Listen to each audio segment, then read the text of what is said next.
Good morning, अस्सलाम वालेकुम। सबसे आगे मैं आपको कहेंगे खुश आमदीद। मेरे साथ हैं मोहम्मद शुएब, मेरे साथ है सबीन फारूक। Good morning. आज हम प्रोग्राम का आगाज किसी सवाल से नहीं करेंगे बल्कि कहेंगे thumbs up for a new weekend, thumbs up for Monday. दिन कैसे आ गया कि सवाल से आज शुरुआत नहीं हो रही है। कभी कभी ऐसा हो जाता होता है। अच्छा, ये थम्स अप फॉर मंडे क्यों मैंने कहा ये थम्स अप फॉर मंडे? ताकि आपका अगला वीकेंड बहुत अच्छा, सॉरी वीक दिमाग में वीकेंड सवार है, निकले वीकेंड से अगला वीक आपका अगले वीकेंड तक अच्छा रहे मामला, अगले वीकेंड तक अच्छा रहे मामला। यस यस यस, बिल्कुल। अच्छा, एट द सेम टाइम जो थंब की हम बात करते हैं, अच्छा आज बल्कि जो मैं सुन रहे हैं, मैं आपसे चाहूंगा अपने इस थंब को देखिए, बल्कि आप दिखाएं। ओके, नहीं ऐसे वाला नहीं, थम्स अप। ओके, सो आप भी अपना इस तरह अंगूठा देखिए कि क्या वो सीधा है या कि मेरा टेढ़ा हो नहीं रहा, मेरा या टेढ़ा है। आपका टेढ़ा है, स्ट्रेट है। सीधा करें, नहीं ऐसे करें, ऐसे दिखाऊं? ऐसे दिखाएंगे तो नजर आएगा। ये देखें, सबीन का टेढ़ा है, सीधा है। सबीन का टेढ़ा है, टेढ़ा है। देखिए ऐसे कर्व है ना, कर्व है। हाँ, सीधा ना करना, सीधा है ना? नहीं सीधा है, ये देखिए। ना बाबा, सीधा नहीं है, थोड़ा सा कर्व है, देखें स्ट्रेट ही है। अच्छा, एक नाज़रीन आप डिसाइड अच्छा, मसला क्या है? सीधा और टेढ़ा और अंगूठा है। वैसे तो बहुत से तरीके होते हैं दुनिया में जिनसे आप किसी की शख्सियत का इल्म लगा सकते हैं, अंदाजा लगा सकते हैं किसी पर्सनैलिटी कैसी हो। लेकिन आज हम आपको जब सीधा अंगूठा और सबीन की तरफ थोड़ा टेढ़ा अंगूठा, मेरा नहीं है टेढ़ा, मेरा सीधा अंगूठा है, ये आपने डिसाइड करना है। तो पहले हम बात करते हैं सीधे अंगूठे से मुताल्लिक। अगर आपका सीधा अंगूठा है, बिल्कुल ऐसे स्ट्रेट है, तो हो सकता है या कभी इम्कान ये है, गालिब इम्कान है कि आप एक जिद्दी इंसान हैं और अक्सर औकात हाकिमाना रवैया अख्तियार करते हैं और आपका जिंदगी के बारे में जो एक सोच है, ज़ाविया अप्रोच है, वो अमली है और लॉजिकल है और कायदाना सलाहियतें जो हैं वो आपकी नजर आती हैं। अच्छा, इसके साथ आपके इर्द गिर्द जो अफराद हैं उनको गहराई से जांचने की सलाहियत आप में होती है और जाहिर है इसलिए कोई आपको परसुएड नहीं कर सकता, कोई आपको इस तरह से काबू नहीं कर सकता। और मुड़ा हुआ अंगूठा जो है अगर आपका है, इस बात का इम्कान है कि आप एक जज्बाती इंसान हैं और अपने एहसास खुलकर इजहार करते हैं और नए माहौल में एडजस्ट आसानी से हो जाते हैं और आपके दिल में दूसरों के लिए हमदर्दी के जज्बात जल्दी पैदा हो जाते हैं। ये मैंने बात कर ली अंगूठे की। अब बढ़ते हैं इस प्रोग्राम में आगे और बात करते हैं मौसम की, जो कि वाकई समझ से बाहर है। कल शाम भी मौसम ऐसा कि जैसे वाकई ठंड की वापसी हो गई हो। अब आज कैसा रहेगा मौसम? खांसी वाला रहेगा। मैं ये कह रही हूँ कि ऐसा मौसम नहीं आना चाहिए जहाँ पर आपके गले खराब हो जाए और अपने सर्कल में आप जिस बंदे से पूछ रहे हो सबके या तो एलर्जीज ट्रिगर की हुई हैं या किसी का गला खराब है, एक महीना हुआ है नहीं ठीक हो रहा, खांसी नहीं ठीक हो रही लोगों की। चलें जी, मौसम बताते हैं कि आज का मौसम कैसा रहेगा और आज आपने अपना दिन कैसे प्लान करना है। सबसे पहले इस्लामाबाद की बात करेंगे और इस्लामाबाद की अगर बात करें तो इस्लामाबाद में कम से कम 13 ज़्यादा 21 डिग्री सेंटीग्रेड है। लाहौर में कम से कम 17 ज़्यादा 30 डिग्री सेंटीग्रेड है। कराची की बात करेंगे कम से कम 23 ज़्यादा 37 डिग्री सेंटीग्रेड है। इसके अलावा पेशावर में कम से कम 14 ज़्यादा 22 डिग्री सेंटीग्रेड है। कोयटा की बात करेंगे कम से कम 6 ज़्यादा 17 डिग्री सेंटीग्रेड है। ये है आज का मौसम। और शुएब ऐसे कुछ हालात हैं कि रज़ाइयाँ अभी तक नहीं वापस गई हैं, पेटियों में नहीं रखी लोगों ने और कहा कि बस अब जो है मतलब अप्रैल का एंड ऑलमोस्ट मई स्टार्ट होने लगा है। आप देखें कि कहीं बर्फबारी हो रही है। कल का जो मौसम था, ओए होए होए होए, यालाबारी हुई है, इस्लामाबाद में बहुत ज्यादा और कुछ और मकामात पे भी खैर हुई है। अब ऐसे में सबीन खिड़कियां नॉर्मली हमने खोली होती हैं कि क्योंकि मौसम अब थोड़ा चेंज हो रहा है, क्या वेंटिलेशन अच्छी हो, बट कल शाम में ऐसा था खिड़कियां बंद करनी पड़ी, क्विल्ट्स निकालने पड़े चूंकि ठंड थी। बच्चों वाले घर में आपको पता ना ज्यादा ये मसला होता है, हम जैसे बच्चों को भी ठंड लगती है। अच्छा, ऐसे में वादी नीलम की अगर मैं बात करूं सबीन, वहां पर बर्फबारी हुई है और कुर्रम में वहां पर भी बर्फबारी हुई है। सर्दी की शिद्दत में इजाफा हुआ है। लुवारी टनल यानी जो चित्राल और दीर को कनेक्ट करती है टनल, वहां के पहाड़ों ने भी सफ़ेद चादर ओढ़ ली है। और अगर हम उस तरफ जाएं चित्राल की तरफ, तो मैं फिर कल कुछ विजुअल्स देख रहा था, वो चाहे फिर अयून के हों, वो चाहे दरोश के हों, बहुत सी जगहों पर तुग़यानी थी नालों में और दरिया में भी। अब ऐसे में ज़ाहिर लोग बहुत ज़्यादा परेशान थे, मुतासिर थे, कुछ जगहों पर लोग फंस गए थे। बाजोड़ से भी खबर ऐसी है सबीन के, बहुत से लोग वहाँ पर इस वजह से फंस गए। अब ऐसे में केपी में कई इलाके ऐसे जहां बारिश हुई है, नदी नाला में तुग़यानी है। सैलाबी रेलों की बात करें तो पाक अफगान शारा पर उसने ट्रैफिक रोक दी। अच्छा, खैबर के इलाके शलमान की बात करें, यहाँ पर बारानी डैम ओवरफ्लो हो गया। एबटाबाद में क्या देखा गया कि कई फीट पानी जमा हो गया, नदी नालों में तुग़यानी आ गई और पानी बाजारों में दाखिल हो, बल्कि रिहायशी इलाकों में दाखिल हो गया। मेहमंद में भी ऐसे ही था, जो नशेबी इलाके थे ज़ेर-ए-आब आ गए थे। अब केपी में जो हालिया बारिशें हुई हैं उससे जो अफसोसनाक खबरें रिपोर्ट हुई हैं, 5 अफराद जाँ बहक हुए, 8 जो है वो जख्मी हुए हैं। बिल्कुल जी, इस्लामाबाद की भी जिस तरह हम बात कर रहे हैं, शदीद यालाबारी के बाद रात से वक्फे से बारिश जो है वहाँ पर भी हो रही थी। मरी में यालाबारी हुई? मरी की अगर बात की जाए वहाँ पर हुई है, और महकमा मौसमियात की जो है वो बुध तक बारिशों की पेशन गोई है, और बारिशों से गंदम की फसल को भी नुकसान का खदशा है, जो कि हम पहले भी डिस्कस कर रहे थे कि ये गंदम की कटाई का मौसम है। और ऐसे में अब जिस तरह से बारिशें हो रही हैं, जिस तरीके से यालाबारी हो रही है, उस लिहाज से हो सकता है कि जो गंदम की काश्त है उसको भी किसी तरीके से नुकसान पहुंचे। बिल्कुल ऐसे। चलें आगे बढ़ते हैं जनाब, और बात करते हैं इसहाक डार साहब की। नवाज शरीफ साहब के करीबी साथी हैं और इनको शहबाज हुकूमत में नायब वज़ीर आज़म मुकर्रर कर दिया गया है। और नायब वज़ीर आज़म इसहाक डार जो है उनसे मुतालिक कहा जा रहा है कि वो मौशी मामलात की निगरानी करेंगे। इसमें सबीन मेरा सवाल ये है, वज़ीर खजाना किस लिए आपके इतना ट्रस्ट था उन पे, तो वज़ीर खजाना उनको क्यों नहीं बनाया, किसी और को क्यों बना दिया? और अगर वज़ीर आज़म हैं ऑलरेडी तो फिर नायब वज़ीर आज़म क्यों है, क्यों जरूरत पड़ी? ऐसा कौन सा काम है जो वज़ीर आज़म साहब नहीं कर रहे, जो नायब करेंगे? मुश्किल वक्त है ना, देखिए हमेशा वो तो खैर हमेशा सुनते हैं मुश्किल वक्त है, ज्यादा मुश्किल वक्त होगा कि कैसे पाकिस्तान को मुश्किल वक्त से निकालना है, तो may be he needs an assistant तो नहीं कहना चाहिए, बट ऑब्वियसली कुछ और खबरें भी सामने आ रही है ना, क्योंकि देखें वो करीबी हैं नवाज शरीफ साहब के। अब अगर आए हैं नायब वज़ीर आज़म के तौर पर तो ज़ाहिर ये थोड़ी सी खबरें आती हैं कि शायद नवाज शरीफ साहब की जो बातें हैं वो सही तरह से इम्प्लीमेंट नहीं हो रही, अब इम्प्लीमेंट होंगी, क्योंकि इसहाक डार साहब उनके बहुत करीबी साथी हैं। अच्छा, मुस्लिम लीग नून की बात की जाए तो उनका जनरल कौंसिल का इजलास वो भी 11 मई को तलब कर लिया गया है। नए सदर आ जाएंगे, नहीं पुराने वापस आ जाएंगे। शहबाज शरीफ साहब की जगह नवाज शरीफ की पार्टी सदर मुंतखब होने का इम्कानात हैं। तो इसमें नारा क्या है, PMLN को नवाज दो? अब ये तो नैरेटिव भी तो वो खुद ही दोबारा बताएंगे, क्योंकि नैरेटिव तो अभी तो कोई है नहीं। बिल्कुल ठीक है, अभी तो कोई है नहीं, अभी कोई नहीं है, लेकिन शहबाज शरीफ साहब अच्छा 2 होते तो नहीं रख सकते ना, नहीं, पर पार्टी के सदर तो वही है। हाँ, तो अब बदल रहे ना, अब इसमें ज़ाहिर देखते हैं कि बदल जाते हैं नहीं बदलता है। अच्छा, एट द सेम टाइम जो हमने बात की ना नायब वज़ीर आज़म वाली, जो कि लोग ये सवाल भी करते हैं, PTI ने कहा जी कि हमारे आइन में इसकी गुंजाइश नहीं है, पीपल्स पार्टी ने कहा हमें कोई इतराज़ नहीं है। अब ऐसे में अगर हम नायब वज़ीर आज़म की बात करें, चौथे पाकिस्तानी हैं जो कि नायब वज़ीर आज़म के तौर पर होंगे, जुल्फ़िकार भुट्टो, नुसरत भुट्टो, चौधरी परवेज़ लाई, ये सब डिप्टी वज़ीर आज़म रह चुके हैं। लेकिन बहरहाल 2013 से ये ओहदा आई डोंट नो, एक ऑप्शन है ना, वो किसी ने अवेल नहीं किया, करने नहीं दी गई, वो एक अलग बात है, बट 2013 से अभी तक हमने नहीं देखा कि कोई नायब सदर हो। बहुत सी चीजें होती हैं जो आप पहली बार देख रहे होते हैं, पहली बार देख रहे हो। अभी हम ब्रेक लेंगे, तो ब्रेक से वापस आएंगे तो एक नई पार्टी जो बनने वाली है, इम्कान है कि मई में या जून में पार्टी सामने आ जाएगी। शाहिद खाकान अब्बासी साहब ज़रा PMLN के रहनुमा रहे हैं, लेकिन अभी वो एक नई पार्टी की जो बात कर रहे हैं।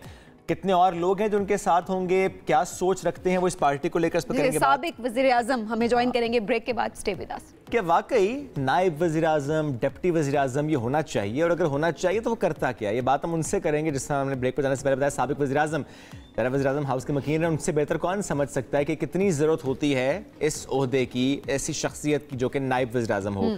शाहिद खाकान अब्बासी साहब साथ मौजूद हैं। सर कैसे हैं आप? जी शुक्रिया जी। नायब वज़ीर आज़म आपके दौर में तो कोई नहीं था।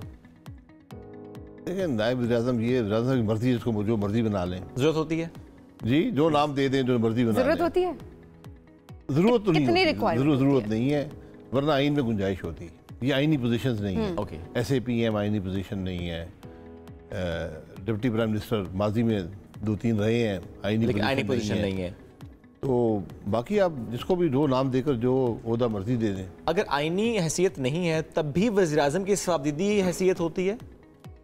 जी, आप ओहदा तो दे सकते हैं ना, कोई नाम दे दें, एक एग्जीक्यूटिव ऑर्डर इशू कर दें कि मैंने इसको ये बना दिया, और कोई चैलेंज नहीं कर सकता उसको। तो इतनी क्या मजबूरी है? चैलेंज तो आप हर चीज़ को कर सकते हैं, अदालत जा सकते हैं। अदालत वैसे इस पे कोई रूलिंग दे तो अच्छा है। अच्छा, दरअसल वो इसहाक डार साहब हैं, बस वो ठीक है। इतनी क्या मजबूरी आपको दिख रही थी कि ओहदा देना ही पड़ा, चाहे कोई भी हो? कोई जरूरत होगी, देखें ये बातें वज़ीर आज़म पे छोड़ दें, वो किसको बनाए ना बनाए। आप उसकी परफॉर्मेंस को देखें कि काम कर रहा है या नहीं कर रहा। परफॉर्मेंस तो देखिए माजी में सर, तो फिर आपने वापस मुझे इलेक्ट कर दिया, तो मेरा तो कसूर नहीं है ना। हम तो ज़ाहिर आप, क्योंकि ज़ाहिर है रोज़मर्रा के मामलात देखते भी रहे हैं, आपको बेहतर पता भी है, तो रिक्वायरमेंट की बात हो रही है ना कि क्या वाकई इतनी मजबूरी थी या वाकई ज़रूरत है कि रखना ही रखना है? वज़ीर आज़म की मर्जी है कि वो समझते हैं कि उनके पास वक्त नहीं है कुछ काम करने के लिए, तो कुछ काम उनको दे देंगे। अच्छा, कह रहे हैं माली ज़ाहिर है वो फाइनेंशियल मामला जो है उनको देखेंगे। फाइनेंशियल मामला फिर वो एक इख्तलाफ पैदा होगा, क्योंकि जो मिनिस्ट्री है वो मिनिस्टर के पास होती है। उसमें वज़ीर आज़म भी उसकी समरी को अप्रूव डिसअप्रूव करता है, उसके मामलात में इंटरफेयर नहीं कर सकता। तो डिप्टी वज़ीर-ए-आज़म चूँकि आईनी पोजीशन नहीं है तो वो क्या इख्तियारात उनके हैं ये क्लियर नहीं है। और ऐसे में अगर कहा यह जाए कि वो मौशी मामलात में चीज़ें सजेस्ट कर सकते हैं SIFC के प्लेटफॉर्म के बाद, क्या वाकई ये मुमकिन है किसी और शख्स का आना, किसी और ओहदे पर आना और चीज़ों को डिक्टेट करना या गाइड करना? नहीं, SIFC तो एक प्लेटफॉर्म है जो एक एडिशनल प्लेटफॉर्म बनाया गया है। अच्छा, एडिशनल इन्वेस्टमेंट के लिए। ठीक है, इन्वेस्टमेंट की फैसिलिटेशन के लिए। ठीक है, सही है। अब उसका तरीकाकार क्या है वो उसमें कुछ इबाम है। ओके, लिखा हुआ तो है कि क्या वो रिकमेंडेटरी बॉडी है, क्या वो डिसीजन मेकिंग बॉडी है। जहाँ तक मैंने सुना है कि उनके मिनट्स होते हैं। ठीक है, जिस मिनट्स की बुनियाद पे फिर मिनिस्ट्रियाँ अपनी समरीज बनाती हैं और उसको गाइडेंस SIFC से ही मिल रही होती है। गाइडेंस समझें या फैसला समझें, यही इबाम है। आपकी नज़र में वो गाइडेंस होती है, फैसला होता है? देखिए, अगर उसी की मुताबिक, ठीक है, अगर सेक्रेटरी ने समरी बनानी है और मिनिस्ट्री ने उसको पूरा प्रोसेस करना है, सही, तो फिर ये गाइडेंस हो गई या फैसला हो गया। ठीक है, अगर ये मिनिस्ट्री सिर्फ उसको कंसिडर करने के लिए हो, ठीक है, कि जी एक रिकमेंडेटरी बॉडी उसने आपको बता दिया कि ये देख लें, इस तरह कर लें, और वो उसे एग्री करते हो तो वो कर लेते हैं। ठीक है, अब आते हैं जी आपकी जमात की। हाँ, फाइनली जमात आने वाली। मेरी जमात नहीं है, आपकी नहीं है। अच्छा, किसकी है फिर? ये सोच है। जमात एक सोच भी होती है, खास की नहीं होती। ये किसी की भी तो होते हैं ना, जाहिर है, कोई ना कोई बनाता विरासत नहीं है, किसी का और कुछ नहीं है, बुनियाद रखते एक सोच है। बुनियाद रखते कई लोग हैं उसमें, कई लोग हैं, तो एक सोच है। अच्छा, और वो सोच ये है कि आज मुल्क के जो हालात हैं इसमें आपको एक जिद्दत चाहिए। ठीक है, एक मुल्क को चलाने का तरीका चाहिए।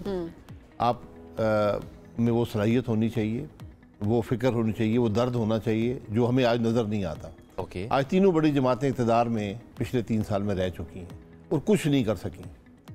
हमारा हर निज़ाम का हर हिस्सा जो है आज वो नाकाम है, और हम कोशिश कर रहे हैं कि वो ही पुराने तर्ज तरीके से हम फैसले करें और मुल्क को चलाएं। ये मुमकिन नहीं है। ये मुमकिन नहीं है। आपके सामने नायब वज़ीर-ए-आज़म, भाई ये आपकी कोई अचीवमेंट है कि आपने नायब वज़ीर-ए-आज़म बना दिया?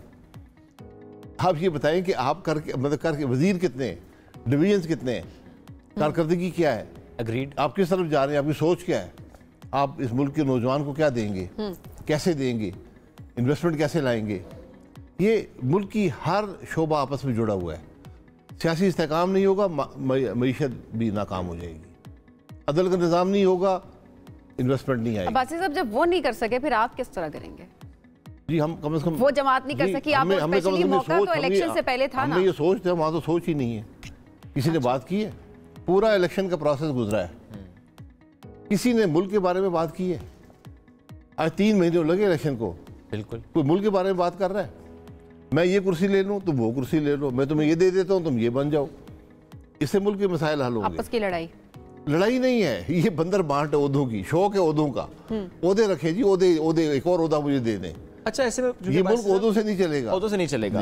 आपकी गालिबन राय तो यही है, जब से आपकी राहें जुदा हुई PMLN से, कि चूंकि इक़्तिदार की कोशिश या इक़्तिदार की ख्वाहिश एक वही एक वजह नजर आई आपको PMLN में, दैट्स व्हाई आपने रास्ते अपने जुदा ख्वाहिश एक और होता है, हवस और होती है। हवस थी। मैंने वो वर्ड जान के अदा नहीं किया। हर कीमत पर इक़्तिदार और होता है। हाँ। और आपकी राय में हर कीमत पर इक़्तिदार वाली सियासत इस वक्त वाली सियासत हुई है, वो नाकाम है। माजी में इमरान खान साहब इसी रास्ते से आए थे, इसी रास्ते से आज ये हुकूमत आई है, जिस रास्ते से इमरान खान साहब आए। बिल्कुल नाकाम रास्ता है। ये मुल्क को कुछ नहीं देता, इक़्तिदार आपको दे देता है। हाँ। लेकिन उसके बाद कुछ नहीं। लेकिन खुद PMLN के अंदर ये राय पाई जाती है कि वो नहीं आना चाह रहे थे विफाक में, लेकिन और कोई ऑप्शन नहीं थी। मेरा ये उनकी बात है, ये बात मेरी समझ से बाहर है। ठीक है, आज तक मैंने दुनिया में कोई नहीं देखा जिसको जबरदस्ती इक़्तिदार दे दिया हो कि आप वज़ीर-ए-आज़म बने जी। और मैं आपको आपकी कुर्सी बिठा सकता हूँ जबरदस्ती, अगर आप प्रोग्राम ना करना चाहें तो मैडम आपको कहीं तो तुमने करना है, मैं तुम्हें छोड़ूंगी नहीं। Very serious question, very serious question. लेकिन अब्बासी साहब, ऐसे में वो रहनुमा PMLN के जो हार गए इन इंतखाबात में, खुद वो जो एक बयान लेकर चल रहे हैं, और स्पेशली चूँकि वो नवाज शरीफ साहब शायद करीबी भी हैं, जिस तरह वो गुफ्तगू करते आ रहे हैं, उससे नज़र तो ये आ रहा है कि नवाज शरीफ साहब भी नाउमीद, जिससे ये भी समझ आता है कि नहीं लेनी चाहिए थी हुकूमत, जो भी फैसला हुआ वो गलत फैसला था, आपको लगता है वो जो हार गई थी, देखें ये बात अगर दुरुस्त है फिर छोड़ दें, 1 मिनट लगता है, एक खत लिखना पड़ता है। जब ये सवाल उनसे करो तो वो कहते हैं कि अच्छा छोड़ दें, तो व्हाट्स नेक्स्ट, सिस्टम तो चलना है ना। अच्छा वो ये कह रहे हैं कि ज़ाहिर मुल्क को बचाने के लिए किसी ना किसी को तो स्टेप इन करना था ना, अब अगर वो ना लेते तो फिर कौन लेता और कैसे आप स्टेप इन आ गए, आपने कर दिया, फिर काम भी कर देते तो कुछ, वो तो नहीं किया, फिर हुकूमत आपको, फिर अब जबरदस्ती आप पे हुकूमत मुसल्लत कर दी गई। अगर कोई ये कह रहा है, ठीक है, मैं तो नहीं समझता किसी पे हुकूमत जबरदस्ती मुसल्लत अपनी ख्वाहिश से ली है, अपनी कोशिश से लेता है आदमी, इलेक्शन लड़ता है, इलेक्शन आप जीतते हैं, इलेक्शन फॉर्म 47 जीता पाकिस्तान में, भारी अक्सरियत से जीता। अच्छा वैसे तो मैं 2 हुकूमतें बना ले, एक फॉर्म 45 की बना ले, एक 47 की बना ले, वहाँ भी वज़ीर-ए-आज़म हो, डिप्टी वज़ीर-ए-आज़म हो, यहाँ भी वज़ीर-ए-आज़म हो। आप भी यही चाहते हैं कि चीज़ें बेहतरी की तरफ जाएं और जो फॉर्म 45 वाला एक मुतालबा आता है उस पर बात हो, ट्रुथ एंड रिकंसिलिएशन कमीशन बने, ट्रुथ कमीशन बना दे, ट्रुथ कमीशन, ये हुआ क्या है और आगे से पीछे जाए। इसका पहला सबसे पहले देखिए इस इलेक्शन में क्या हुआ है, ठीक है, ये सबसे, और फिर ये भी देख लेंगे क्या हुकूमत जबरदस्ती दी गई है। पहला स्टेप कौन ले सकता है? पहला स्टेप आपकी सिर्फ सोच हो, दर्द हो मुल्क का, तो स्टेप खुद ही आ जाता है। अगर वो नहीं होगी फिर कभी भी नहीं आएगा। वो नजर आता है किसी एक जमात में भी? नहीं नजर आया, किसी जमात में भी नजर नहीं आता। आप बताइए ना, कुछ किया है आप इस मुल्क के हर शोबे में, आपको बेपनाह तब्दीली चाहिए, मैसिव रिफॉर्म चाहिए। तब्दीली का लफ्ज़ ही खराब हो गया, अब रिफॉर्म की बात करें, रिफॉर्म चाहिए आपको।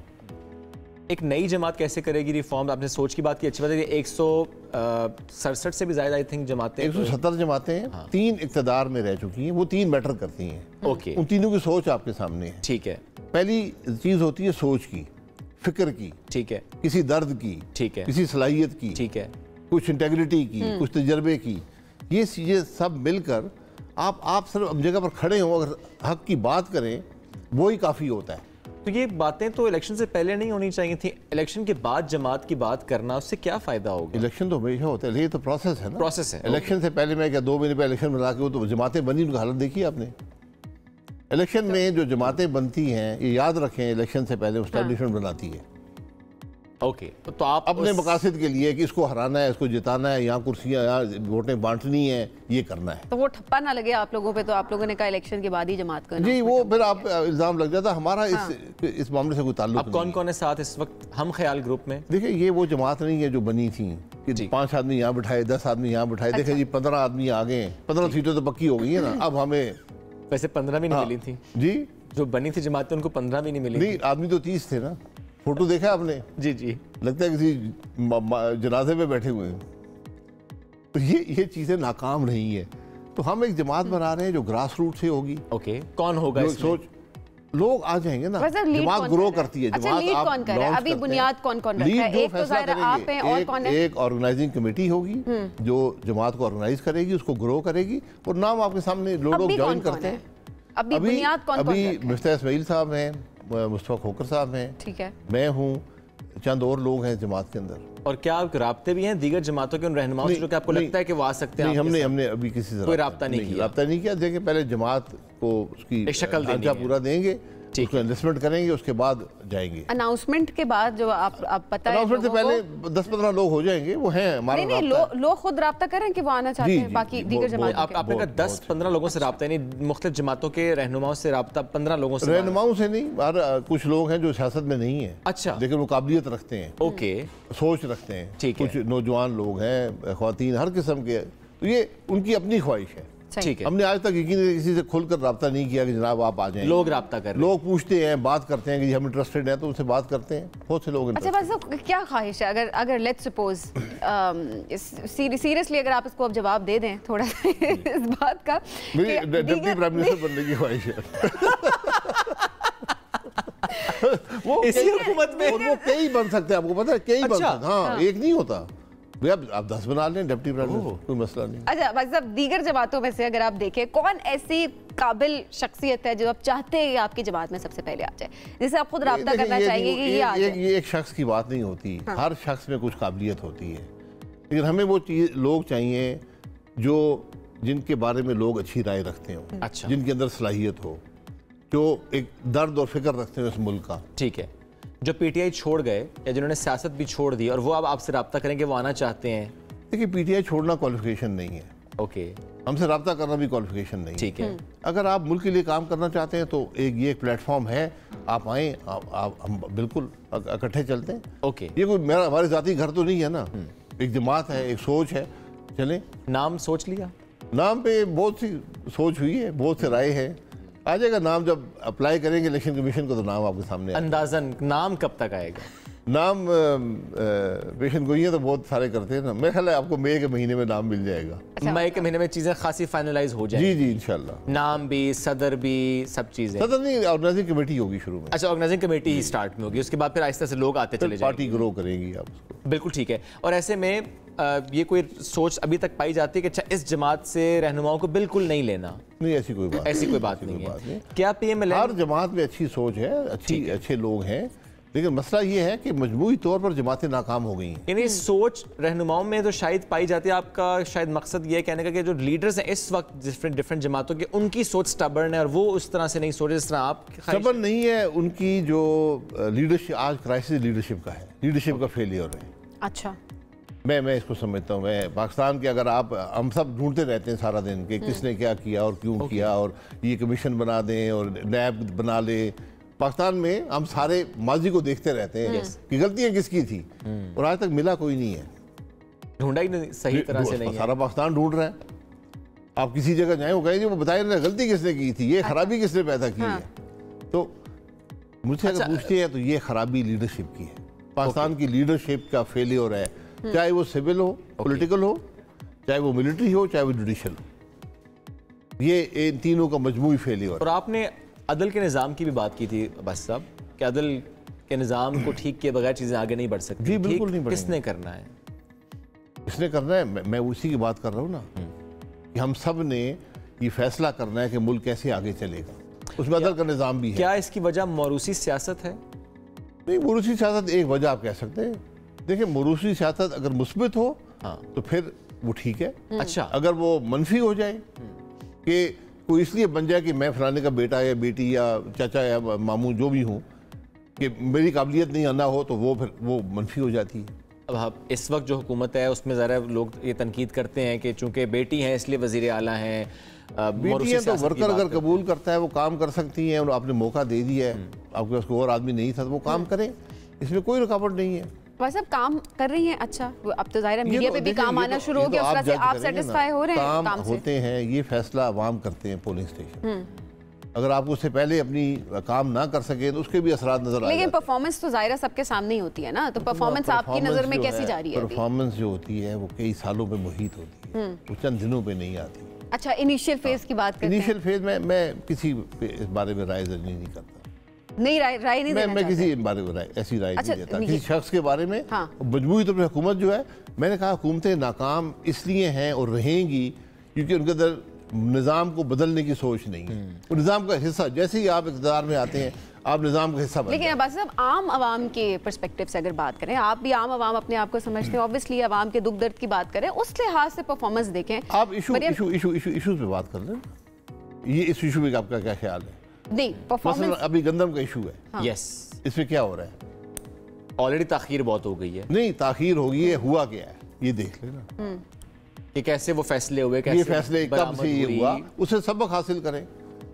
सबक तो हासिल नहीं होता। नहीं, फिर यही तो बड़ा मसला है। नहीं होगी, फिर हम निज़ाम का हिस्सा बन गए ना, खराबी का हिस्सा बन गए। समझ गए। अगर मैं आकर आटे के थैले बांटने शुरू कर दूं, तस्वीर लगा, जिसमें मैं आपको तस्वीर देखे, तस्वीर वो भी 40% चोरी है इस निज़ाम के अंदर। ये मैंने लास्ट टाइम भी कहा था, नाराज हो गए सारे मुझसे। मैंने कहा मैं 40 आपको कम बता रहा हूँ। आप उस आटे को मंगा ले जो दिया जाता है, एक थैला कहीं से मंगा ले, मिट्टी डाली जाती है, मिट्टी डालते हैं उसके अंदर। अभी भी जो थैले बांटे जा रहे हैं सर, मैंने ये नहीं देखा, लेकिन आपकी पूरे करने के लिए जिस निज़ाम में प्रोक्योरमेंट से लेकर, स्टोरेज से लेकर, आटा बनाने तक, उसकी ट्रांसपोर्टेशन में, उसकी डिस्ट्रीब्यूशन में, हर सतह पे चोरी हो, तो उसमें फिर आप मिट्टी मिलाकर पूरा करेंगे ना, वजन तो पूरा करना पड़ता है ना। वो जो आप 40% की बात करते हैं, इस वक्त भी जो सिस्टम तो वही है, वही निज़ाम है, 40% से ज़ायद चोरी हो रही है। जी बिल्कुल बिल्कुल। ओके, ये आप अपने कंस्ट्रक्शन का निज़ाम देख लें, आप सड़कें जाके देख लें। आज सड़क बनती है, कल टूट जाती है। दैट्स ट्रू, क्योंकि चोरी हुई है ना। कमीशन दिया है, ठेकेदार गरीब क्या करे, उसने महकमे को भी देना है। उसने अब तो सुना है कि सियासतदान भी लेते हैं। ये बुज़दार साहब का बहुत बड़ी मेहरबानी है इस मुल्क के ऊपर कि खुल्लम खुल्ला एक निज़ाम बन गया।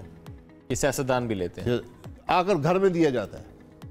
ये आपका हिस्सा, ये जी 5%, 10% ये जनाब MNA MPA जो स्कीम आइडेंटिफाई कराता है उसका हिस्सा है।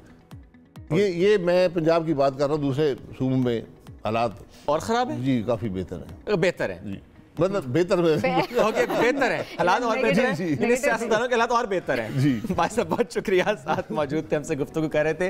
नाज़रीन ब्रेक की तरफ बढ़ना है, ब्रेक से वापस आते, स्टे विद अस। बड़ा मजा आ रहा होता है कुछ जब ऐसे विजुअल्स हम देखते हैं जहां पर एक आर्टिस्ट एक दूसरे आर्टिस्ट की तारीफ कर रहा हो, उसका अप्रिशिएट करे, चाहे वो कितनी भी भीड़ क्यों ना हो, वहां पर वो उस आर्टिस्ट को देखे और उसके बाद अप्रिशिएट करे। अप्रिशिएशन इस तरह से कि आप रिकॉग्नाइज करें और उसके बाद आप एक्नॉलेज करें कि हाँ भाई ये हमारी तरफ आए हुए, ऐसे कुछ हुआ? बिल्कुल ऐसा हुआ जनाब। माहिरा खान थी, पहुंची थी कॉन्सर्ट पे अरिजीत के, और जिस तरह से उन्होंने उस पूरी भीड़ में पहचाना अरिजीत सिंह ने, पहले उन्होंने पूरा एक माहौल बनाया, लोगों से कहा कि मैं आपको बताना चाहता हूँ यहाँ पे कौन है, जरा कैमरा उनकी तरफ लेकर जाएं। देन सब ने बड़ा एक शोर भी मचाया। उसके बाद उन्होंने थोड़ा टाइम लगा, जिस पर उन्होंने कहा कि अच्छा सॉरी, मैं एक थोड़ा सा मुझे वक्त लगा पहचानने में, जो कि शायद एक्सपेक्ट नहीं कर रहे होंगे कि माहिरा वहाँ पर होंगी, कर रहे होंगे कि हाँ माहिरा वहाँ पर होंगी। जैसे ही ज़ाहिर है उन्होंने पहचाना तो बड़ी सी स्क्रीन पे माहिरा खान जो है उनकी पिक्चर दिखाई, देखिए वीडियो दिखाई गई जहाँ पर लोगों को उन्होंने वेव किया।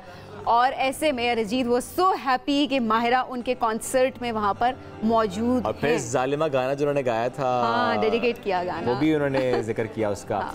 और खुद माहिरा ने इंस्टा पे क्या लिखा? अच्छा, माहिरा ने भी पोस्ट की। माहिरा ने कहा कि मेरा कोई ऐसा प्लान नहीं था, बट मैं वहाँ पर मुझे जाना लिखा था तो मैं वहाँ पर गई हूँ। एक खुलासा आपको सिर्फ बता रहे हैं।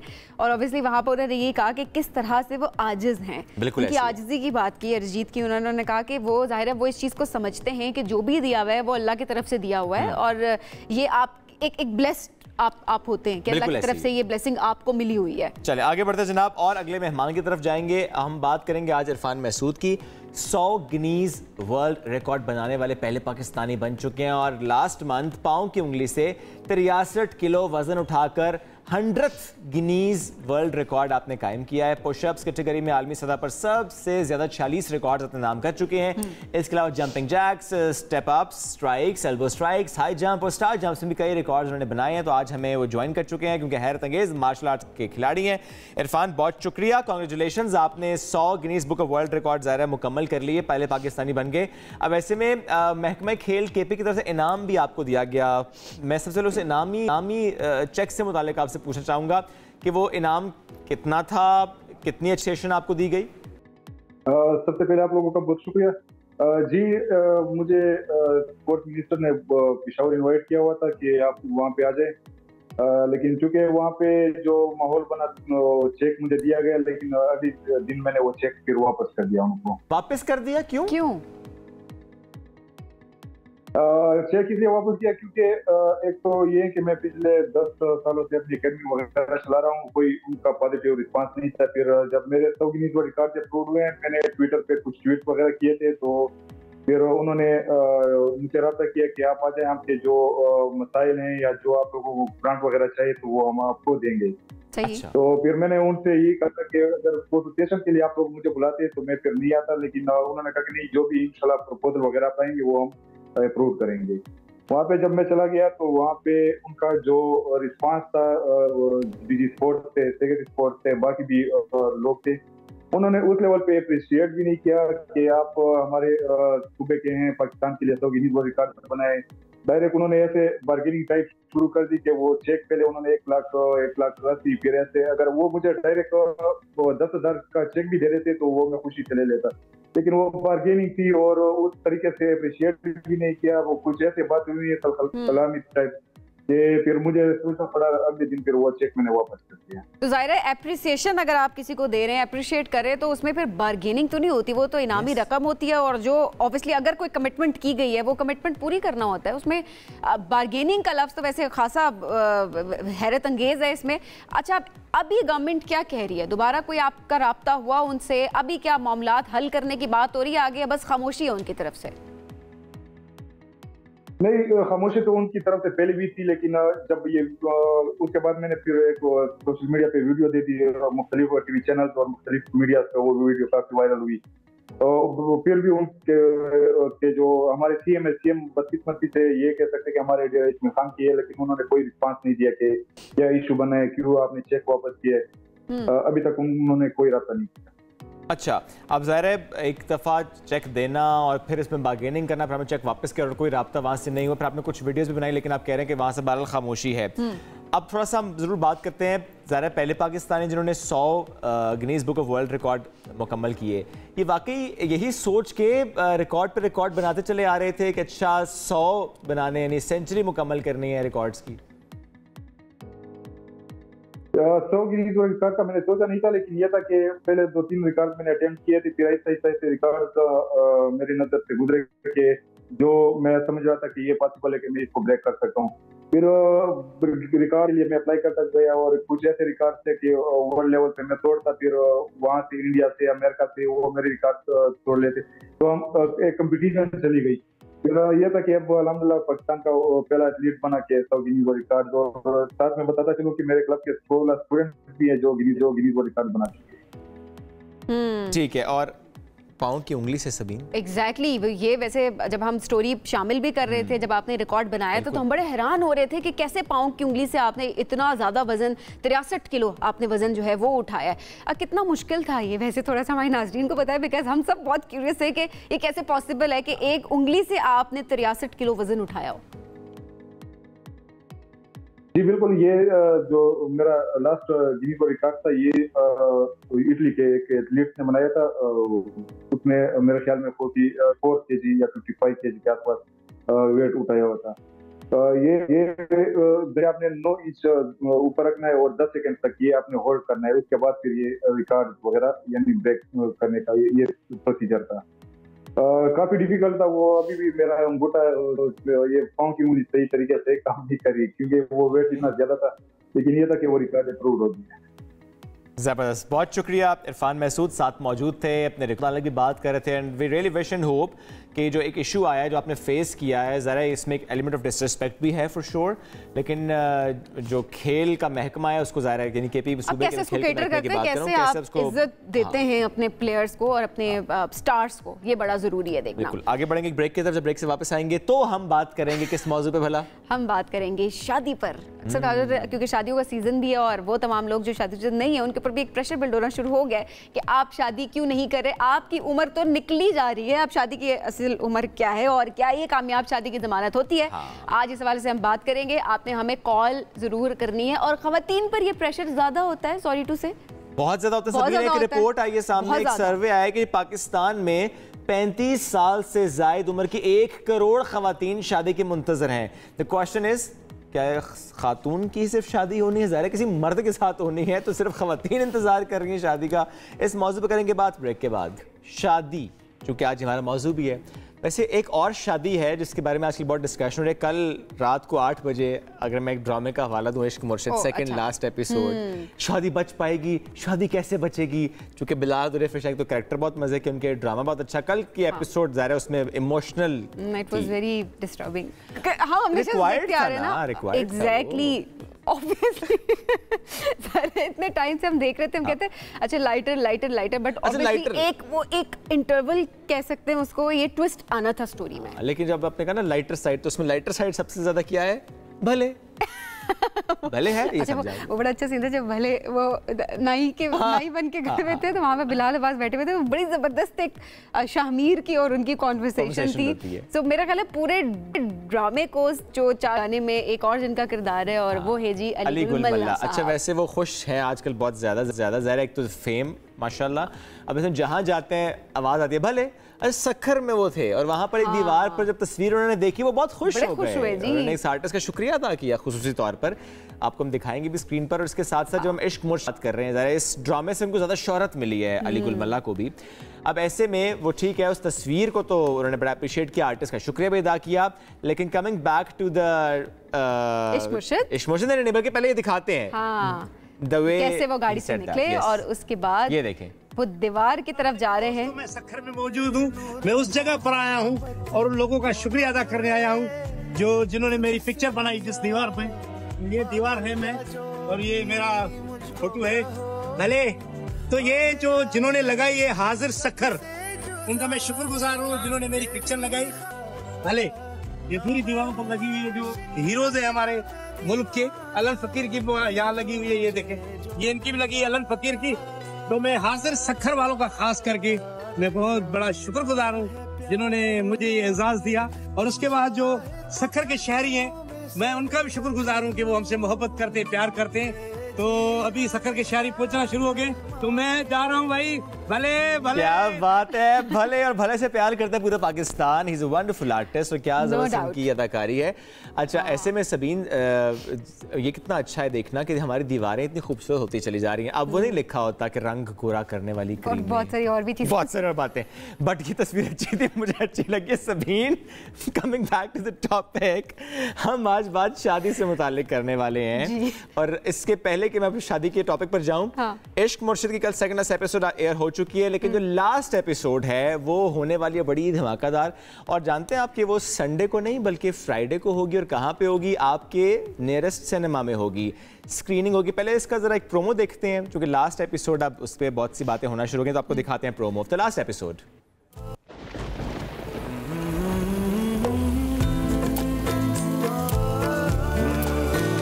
रूप चाहिए तुम्हारा, भले जाने तमन्ना जाने अदा तुझे जैसा है सोचा। जुबैदा सिकंदर का बेटा हूँ, सियासत सीख कर नहीं लेकर पैदा हुआ। मैंने तुम्हारी माँ को नहीं मारा, लेकिन उसकी मौत का गुनहगार सुनो।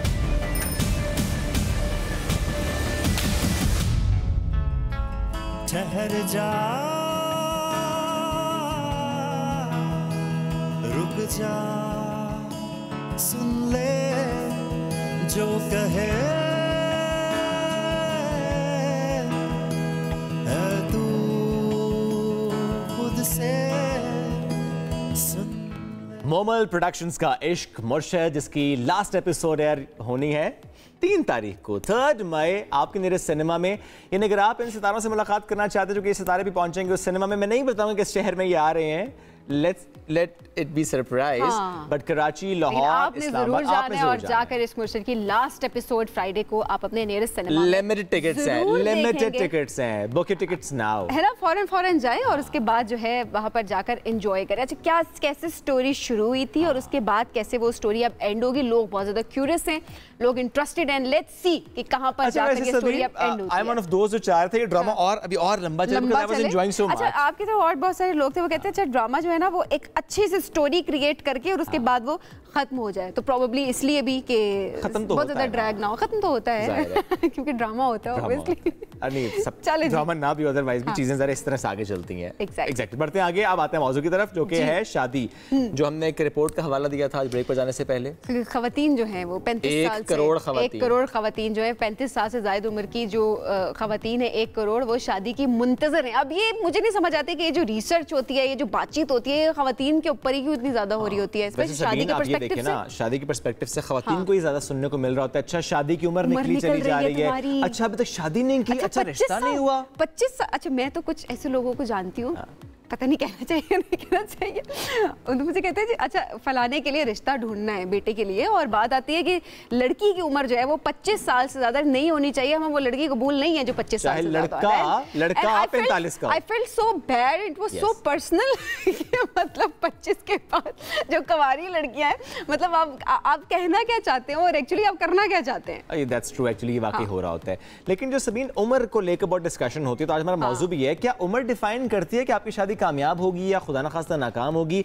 उम्र का क्या ताल्लुक इससे होता है कि अच्छा अगर 35 साल या 30 साल या 28 मतलब जो भी साल आपके जहन में है, तो ऐसे में आपकी नजर में क्या वाकई एक रिश्ता जमानत देता है आपके, सॉरी एक एज जमानत देती है आपके रिश्ते को बचाने के लिए? तो ये आज आप हमें कॉल भी करेंगे और आप हमें बताएंगे कि आपको भी ये प्रेशर फेस करना पड़े, चाहे आप मर्द हैं चाहे आप औरत हैं, क्या ये प्रेशर एज के पर्सपेक्टिव से आपको भी, क्या आप किसी और की शादी में जो आपसे पूछा बेटा तुम कब शादी कर रहे हो, तुम्हारी तो उम्र निकली और अगर आपको लगता है कि वाकई आपकी नजर में, आपके एक्सपीरियंस में वाकई ये चीज है कि अच्छा उम्र ये ब्रैकेट हो तो फिर शादी कामयाब होती है, शेयर जरूर कीजिएगा, हमें कॉल कीजिए। अपने मेहमानों का तारुफ करा देते हैं, हमें ज्वाइन किया हमारे नफ्सियात उज़्मा मसरूर साहब ने। अस्सलाम वालेकुम जी, कैसी हैं आप? जी ठीक ठाक, so good to have you. Thank you. और साथ मौजूद हैं मोटिवेशनल स्पीकर एरम फातिमा रिजवी। अस्सलाम वालेकुम, कैसी हैं आप? वालेकुम सलाम, so good to have you as well.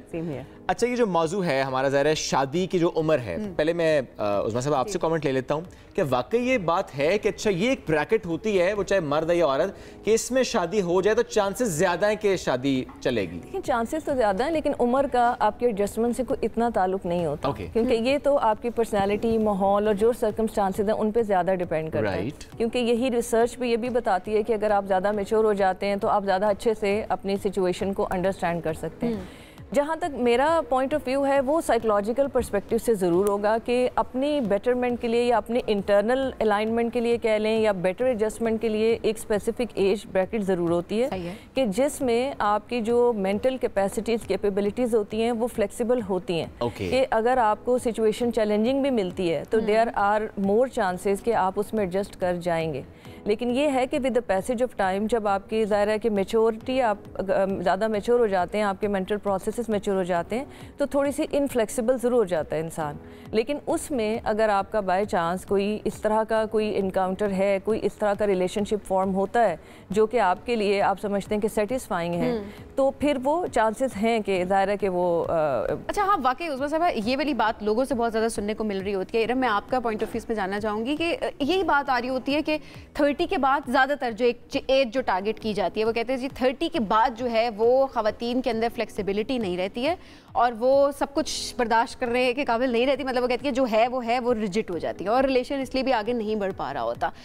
30 से के अंदर अगर आप शादी कर रहे होते हैं तो आपके अंदर फ्लेक्सिबिलिटी ज़्यादा होती है, ख़वातीन के पर्सपेक्टिव में ये बातें ज़्यादा की जाती है। What do you think about it? मेरे ख्याल से तो जब आप 30+ हो रहे होते हैं तो you are getting more mature, तो ऑब्वियसली आप कुछ कर रहे होते हैं, राइट? तो मेरा तो एक एडवाइस भी है कि if you are not getting married और मैरिज अगर आपके एजेंडा में नहीं है तो आपकी लाइफ फ्रूटफुल होनी चाहिए। किसी मिशन पे आपको होना चाहिए, कोई काम कर रही हो, कोई विजन होना चाहिए, एजुकेशन से रिलेटेड, आर्ट से रिलेटेड, एनीथिंग, कोई चीज़ चलनी चाहिए। अगर वो नहीं है और आप 30 के हो जाते हैं तो ये वो थोड़ा सा एक फ्राइटफुलनेस चीज़ होती है कि फिर आपका कैरेक्टर नहीं समझ आ रहा होता कि पता नहीं क्या हो जब आपकी शादी हो। लेकिन अगर आप किसी चीज़ का हिस्सा हैं, वो घर पे भी हो सकता है, ज़रूरी नहीं कि पैसा कमाने से हिस्सा हो, तो आप किसी चीज़ का हिस्सा हो, लोगों से आपका इंटरेक्शन हो रहा है, ख़ानदान वालों से हो रहा है, कुछ कर रहे हैं, ज़िंदगी का मकसद है कोई, तो फिर ऑब्वियसली इसका मतलब आप फ्लेक्सिबल हैं, क्योंकि इतने सारे लोगों के साथ काम भी तो कर रहे हैं, एक मिशन भी चला रहे हैं, ख्वाब हैं आपके। तो जब आप लाइफ पार्टनर ढूंढ रहे होंगे 30 के बाद तो ऑब्वियसली आपकी डिस्कशंस हो रही होंगी अपने ख्वाब पे, ये डिफरेंस एक आ जाता है। बिल्कुल ठीक है। अच्छा उस्मान साहब, इसमें 3 पॉइंट्स मैं रेज करना चाहूँगा, आप इस पर कमेंट कीजिएगा। एक, खातून या मर्द जो भी है, जब शादी की उम्र की बात करें ज़रा हम दोनों को इसमें काउंट करेंगे, अर्बन एंड रूरल का डिफरेंस क्या होता है? अच्छा इसमें वो जो जॉब कर रही हैं, क्योंकि ज़रा लड़कियों के बारे में जब हम बात करते हैं, अच्छा कुछ ज़रा जॉब कर रही होंगी, कुछ नहीं भी कर रही होंगी, उससे क्या फ़र्क पड़ता है? और फिर सिबलिंग्स, एक लड़की जो कि घर में बहन भाई में सबसे बड़ी है, ज़रा उसका लेवल सोचने का डिफरेंट होगा। एक जो साइड छोटी है ज़्यादा लाडली, वैसे तो बड़ी भी लाडली होगी लेकिन छोटी से ज़्यादा लाडली होगी, तो क्या वाकई ये चीज़ें भी डिफाइन कर रही होती हैं? एडजस्टमेंट की बात कर रहे हैं आप, देखें जो अर्बन और रूरल का है उसमें तो बहुत सारे फैक्टर्स होते हैं। जैसे अर्बन में ज़रा ज़्यादा अंडरस्टैंडिंग होती है, ज़रा ज़्यादा ही एक तरह से देखें ना कि फोकस्ड एंगल के साथ, और आई थिंक म्यूचुअल अंडरस्टैंडिंग के साथ आप लेके चल रहे होते हैं, तो वो भी मतलब चांसेस को इंश्योर तो करता है। और फिर ये इंसान की अपनी मैरिटल लाइफ ज़्यादा सेटिस्फाइड होती है क्योंकि आपने खुद भी चीज़ों को एक्सप्लोर किया हुआ होता है, जबकि रूरल में शायद इतनी ज़्यादा अपॉर्चुनिटी उस तरह से अवेलेबल नहीं होती। और मतलब ख़ानदानों के अंदर ये चीज़ अच्छी भी नहीं समझी जाती कि आप बच्ची से पूछ रहे हैं और बहुत ज़्यादा इनपुट ले रहे हैं, थोड़ा बहुत तो ऑब्वियसली सब लेते होंगे, तो वहाँ पे एडजस्टमेंट वहाँ पर भी हो रही होती है, लेकिन वहाँ ज़्यादा मेंटल इश्यूज देखने सुनने में आते हैं क्योंकि एडजस्टमेंट इन्वॉल्व नहीं रखा होता। जी बिल्कुल, क्योंकि आप सोसाइटी की वजह से एडजस्ट करना और अपनी वजह से एडजस्ट करना दोनों डिफरेंट होते हैं, तो ये फ़र्क हो जाता है। फिर आप वर्किंग और नॉन वर्किंग का देख लें, देखिए वर्किंग में बिल्कुल इन्होंने ठीक कहा, आपकी फ्लेक्सिबिलिटी उस एंगल से ज़रूर बढ़ती है कि आप ज़्यादा लोगों से मिलते हैं, but that is for your work mostly, जहाँ आपकी अपनी पर्सनालिटी आएगी, जहाँ आप अपना इंटरेक्शन आएगा, उसमें देखने का तो उसमें थोड़ा सा देखना पड़ता है, उसमें इनफ्लेक्सिबल होता है थोड़ा सा इंसान। तो जो बच्चियां काम नहीं कर रही होती, घर में होती हैं, उनका मतलब जो हमें समझ आया, हमने देखा है कि बहुत ज़्यादा डिमांडिंग नहीं होती हैं, उनको ज़्यादातर ये होता है घर मेकिंग, होम मेकिंग से ज़्यादा इंटरेस्ट होता है और अपना मतलब उनका फोकस घर बार ही होता है, आइडियल बहू हो जाती है। हाँ काइंड ऑफ, और एडजस्टेबिलिटी भी एक कॉलर है हमारे साथ जी, उनका पर्सपेक्टिव लेते हैं। आसिफ साहब है हमारे साथ रावलपिंडी से जी, अस्सलाम वालेकुम, क्या कहना चाहेंगे? जी वालेकुम अस्सलाम। वैसे मैडम मेरे पॉइंट ऑफ व्यू से ऐसे है कि शादी की जो सबसे बेहतरीन उम्र है मैडम वो 20 से 30 साल के दरमियान होनी चाहिए। आप मैरिड हैं? जी सर। आपकी जब शादी हुई तो आपकी जो वाइफ है उनकी एज क्या थी? ये पर्सनल क्वेश्चन है, वैसे मैं पूछ रहा हूँ फिर भी। जी जी, उनकी सर जी एज थी तकरीबन 26 साल। और आपको लगता है कि ये अच्छा, हाँ आपकी भी? हाँ, आपकी क्या उम्र थी? सर मेरी तकरीबन 24 साल के करीब करीब। अच्छा, आपकी 24 साल थी, उनकी 26 साल थी। चलें, ये एक चीज़ है। सो आपने क्या प्रॉब्लम फेस की अपनी ज़िंदगी में शादी के हवाले से, उसके बाद एडजस्टमेंट के पर्सपेक्टिव से अगर मैं पूछूं? नहीं मैडम, उसमें ऐसा कुछ नहीं था। हमारी वैसे फैमिली भी जॉइंट फैमिली थी, जैसे कबीला सिस्टम होता है। तो मैं मियाँ वाली से बिलोंग करता हूँ।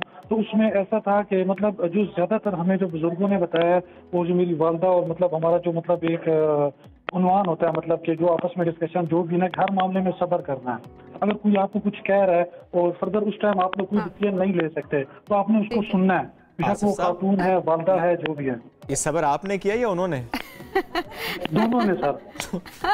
दोनों ने मिल के किया। चलो, ये अच्छी बात है। बहुत शुक्रिया आदिल साहब कॉल करने के लिए। अच्छा, वैसे कामयाब शादी की ज़मानत यही होता है कि आप कितने कॉम्प्रोमाइज़ कर रहे होते हैं, चाहे वो फीमेल हो चाहे वो मेल हो, मतलब ये ज़रूरी होता है। कमेंट से पहले कॉलर शामिल करें। शहजाद है हमारे साथ। अस्सलाम वालेकुम जी, क्या कहना चाहेंगे?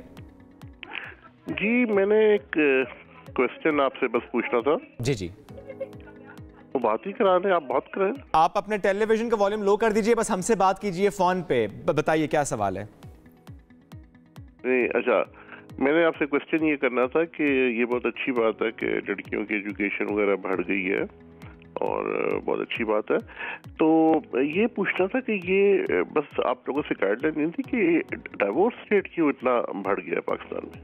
ओके, इस पर ज़ाहिर है बिल्कुल एक अलग मौजूद कमेंट ज़रूर हम ले लेते हैं, चूँकि बात हम कर रहे हैं कि शादी की सही उम्र क्या और क्या उम्र डिफाइन करती है आपका रिश्ता चलेगा या नहीं। डाइवोर्स रेट क्यों? मैं एरम साहब, आप पहले अगर आप इस पर कमेंट कर दें।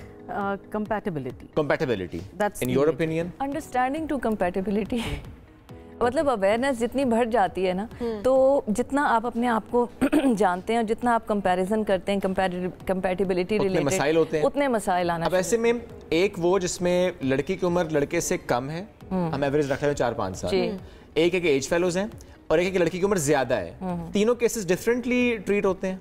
डिफरेंटली ट्रीट होते हैं। ऑब्वियसली अगर आप सेम एज के हैं तो आपके इंटरेस्ट भी सेम होंगे, कमो बेश, मतलब एज रिलेटेड। अगर कोई खातून मेच्योर हैं तो ऑब्वियसली उसकी मेच्योरिटी और तरह रिफ्लेक्ट करेगी, और अगर कोई मेल ज़्यादा मेच्योर हैं तो फिर उनकी और तरह रिफ्लेक्ट करेगी। तो अंडरस्टैंडिंग तो मतलब हो सकती है, बहुत सारे केसेस हैं, तीनों में अच्छी अंडरस्टैंडिंग हो सकती है और अच्छी एडजस्टमेंट हो सकती है। ऐसे में मेच्योरिटी की जब हम बात करते हैं तो क्या एज का मेच्योरिटी से कोई ताल्लुक होता है? थोड़ा बहुत होता है, थोड़ा बहुत तो है, लेकिन that can not be defined as a fix rule. Fix नहीं हो सकता। मैंने अगर अपनी पर्सनल बात करूं, 35 साल के लोगों को आप देख लें, वो उनमें बचपना होता है, और कुछ अगर आप 26-27 साल के लोगों को देखें, तो जैसे मैं 18 की थी, 18 एंड हाफ थी when I had to start working university में होते हुए, एंड मैं 21 साल की 22 साल की थी जब मैं माइक्रोसॉफ्ट में थी। उस वक्त बहुत सारे लोग ग्रेजुएट आउट कर रहे थे, मास्टर स्टार्ट कर रहे थे, and I had responsibility of taking care of my younger siblings and family. उसके कंपैरिजन में मेरे साथ के बहुत सारे क्लासमेट्स थे हु कुडंट, जिनका नहीं था एम ये करने का, उनको एंजॉय करना था, बाहर जाना था। तो उसकी भी देखिए मेच्योरिटी डिपेंड करता है आपकी, जिस तरह आप रिस्पॉन्स करते हैं फॉर इश्यूज, फॉर सिचुएशंस, वो मेच्योरिटी होती है। एक्सपोजर मैटर करता है इसमें, बिल्कुल। ऐसा लगता है जैसे आप ऐसे नहीं कह सकते अगर कोई किसी महफिल में बैठ के बहुत मजाक करता है, बहुत हंसता बोलता है, तो वो मेच्योर नहीं है। आपको नहीं पता उसकी प्रॉब्लम सॉल्विंग स्किल्स कैसी हैं, सिचुएशंस कैसे हैंडल करता है, वो मेच्योर होता है। हम समझते हैं कि जो सामने बहुत अच्छा सा हंस खेल रहा है, जो बड़ा सोबर बैठा है, वो मेच्योर है। ये एब्सोल्युटली रॉन्ग है। जो सोबर बैठा है वो गुन्ना भी हो सकता है, वो बहुत खतरनाक भी हो सकता है। दैट्स राइट, वो बहुत खतरनाक भी हो सकता है। सही। एक और कॉलर है जुम्मा खान फ्रॉम क्वेटा। अस्सलाम वालेकुम जी, कैसे हैं आप? क्या देखना तो बहुत अच्छे मौजू पे चल रहे हैं। ये लोग कहते हैं कि शादी की उम्र ये 25 से 30 साल तक, हालांकि मेरा अपना शादी जो हो गया, मेरा उम्र 18 साल था, मेरे बीवी की उम्र 22 साल की थी। अब अल्हम्दुलिल्लाह मेरा बहुत ही अच्छा जिंदगी बसर हो रहा है। हालांकि वो घरेलू खातून अनपढ़ है, बहुत ही। आपके शादी को कितने साल हो गए? 82 में मेरा शादी हुआ था। 82 में आपकी शादी हुई थी, माशाल्लाह, कई दहाइयों का साथ है आपका, माशाल्लाह। अच्छा, आपने खुद कहा कि बहुत अच्छा रहा आपका सफर। 45 साल हुए हमारी शादी को। अब लोग कहते हैं अगर बीवी बड़ी हो गई तो इंसान की जिंदगी अच्छी बस खुदा की कसम मेरी जिंदगी अब तो मेरी बीबी है आलम की वो माशाल्लाह इतने सालों के बाद भी इतनी खूबसूरत बात सुनने को मिल रही है। हर रिश्ता इतने खूबसूरत ना प्यारा हो। बहुत शुक्रिया। जी जी जी। प्रोग्राम में हो रहा है कि मतलब शादी हो जो काम कर रहे हैं नहीं, शादी तो दो दिलों का मिलन है, ये तो नहीं है। क्या बात, सही बात है, खूबसूरत बात। अच्छा वैसे ये अभी जिस तरह 2 कॉल्स हमारे पास अभी आ चुकी हैं जिसमें लड़की की उम्र ज्यादा है और लड़के की उम्र कम है। अक्सर ज़ाहिर सोसाइटी की तरफ से भी कपल पे बाज़-औक़ात ये प्रेशर आना शुरू हो जाता है कि लड़की तुमसे बड़ी है और लड़का छोटा है और उसके बाद भी ज़ाहिर मिसअंडरस्टैंडिंग शुरू हो जाती है। और इसका भी प्रेशर एक आता है कि अगर लड़की बड़ी ना भी हो एज वाइज, बड़ी लगती है। I was about to ask this thing. लंबी बहुत है, चौड़ी बहुत है, ये बाद में मोटी हो जाएगी। लड़का तो छोटा लगता है। अच्छा लड़के पे कोई सवाल नहीं है कि छोटे हो मोटे हो। मैं काला गोरा नहीं कहता, खामखा इतना ज्यादा मामला हो जाएगा, लेकिन ये भी कहा जा सकता है। कहा जाता है, क्यों नहीं कहा जाता? फिजिकल अपीयरेंस पे बहुत सारे क्वेश्चंस हमारी लड़कियों को सुनने को मिल रहे होते हैं। बातों का सारे लड़कों के साथ भी मामलात होते हैं कि लड़का तो लड़की जैसा लगता नहीं है। और अच्छा फिजिकल अपीयरेंस की बेस पे कितनी मिसअंडरस्टैंडिंग्स क्रिएट होती हैं सोसाइटी के पर्सपेक्टिव से अगर बात? अच्छा ये हमारे फालतू के नॉर्म्स हैं जो बड़े सदियों से चले आ रहे हैं, लेकिन मेरे ख्याल से जो अभी नंबर्स जो हमें अभी जो मिले ना जो बड़े अलार्मिंग है, उसकी एक बहुत बड़ी वजह यह है कि मैं पर्सनली देखती हूँ कि एक अच्छा रिश्ता या चले एक रीज़नेबल रिश्ता आता है और लड़के की लुक्स को भी बड़ा जज किया जाता है। अच्छा लड़का फैमिली के साथ रह रहा है, उसका अपना घर है कि नहीं है, उसकी अपनी गाड़ी है कि नहीं है, फाइनेंशियल स्टेटस। इतने ज़्यादा रिश्ते रिजेक्ट हो रहे हैं और ऐसा लग रहा है कि जैसे एक नॉर्म बनता जा रहा है कि 4-5 तो हमें रिजेक्ट करने ही है, उसके बाद हम देखेंगे। क्या यही वजह है? If you can comment on that, क्योंकि हमने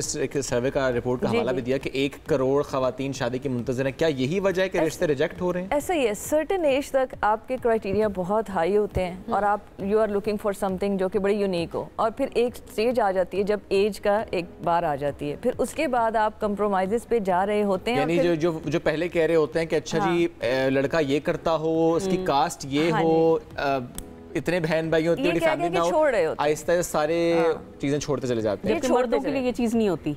मर्दों का जो 22 साल में उनको चाहिए होता है वही सेम वो 40 पे भी कह रहे होते हैं कि मुझे इसी तरह की लड़की चाहिए। उन्हें जाना नहीं है ना दूसरे घर, तो उन्हें इतनी टेंशन नहीं है, उनके लिए चिल सीन है। सोसाइटी नॉर्म है, हमारी बायोलॉजिकल क्लॉक्स होती हैं, लुक्स होती हैं। देखिए मर्द जो है ना उसकी अगर आप देखें तो जो असल हुस्न आता है वो जैसे इस एज के बाद से आना शुरू होता है, 30 के बाद से।